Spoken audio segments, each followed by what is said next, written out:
Good morning, everybody. It's been a week since I had that back injury, and I have been doing spinal waves almost non-stop throughout the whole day. And the funny thing was, just a couple of days after my injury, my teacher Ido Portal made a tutorial about the spinal wave. It was it was a nice coincidence. So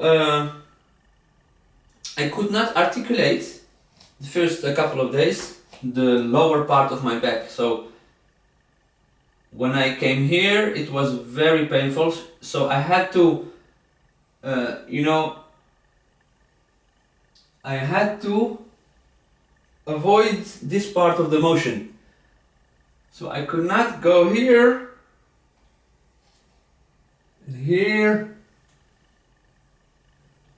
Completely there I could not go.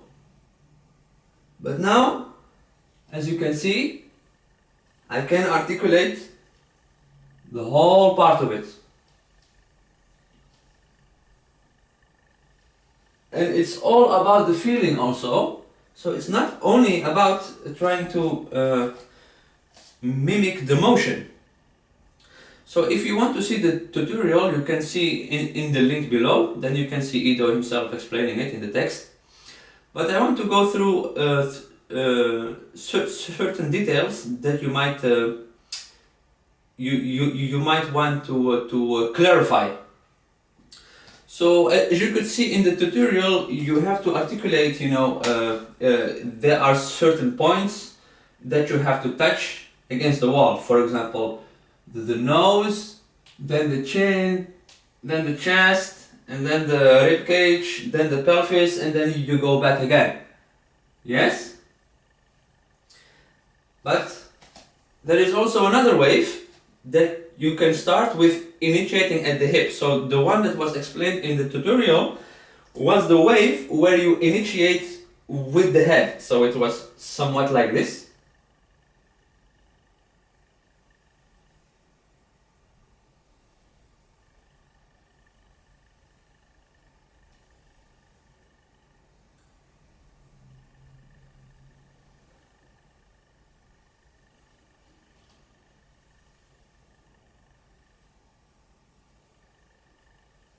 Okay, so if you want to know how to initiate at the ribs, you can have that part of the video and then reverse it. You want the reversal motion to be exactly the same like this one I just did and then played in reverse. So the reverse one is you initiate at the hips, not at the head, so it starts somewhat like this.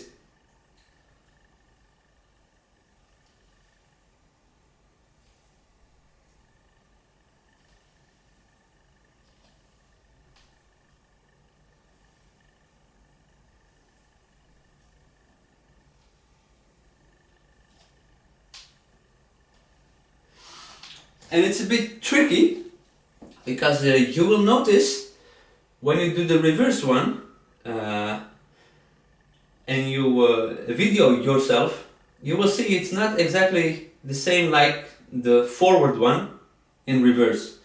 So that is a cue that you should work on certain aspects. And I just want to highlight one aspect that I particularly see in myself in the beginning and also at my students. So you can think about this one. So there is a intricate thing going on in the spine, especially in this position. So when you are, I call this the transitioning position, when you are somewhat here and the upper spine is now curled and the lower spine is not curled yet. So now when you pull back, you are going to touch the chin against the wall. When you pull back, well, a mistake is that you go immediately into an arch in the lower back. But actually, if you want to have that waving motion, you should still be here curled and then you pull back, and then gradually it should arch, which is very hard to do, because once you want to arch in the upper spine, and for many people that have locked spines, once they initiate an arch, the whole spine tries to arch at once, or even when you curl, the whole spine tries to curl. But again, when I talk a lot about this high resolution megapixel, is you should think already, even though it's not possible, you should think to articulate the spine vertebra by vertebra. Yeah, so especially in this transitioning of arch to curling. Yes, so think about that, and it teaches you how to segment the spine. So how can you keep, for example, your spine straight like this, and how can you move only the upper part of the spine without moving the lower part of the spine, or keeping the upper spine locked and moving only lower spine, so this, without moving the upper spine. And the goal, of course, is, let me sit down. And the goal, of course, is that you can move every segment of the spine, which is very hard to do. This form of complexity is actually very high. It's rare that you see a person that can move individual segments of the spine, but this level of control gives you an ability to heal on a higher level.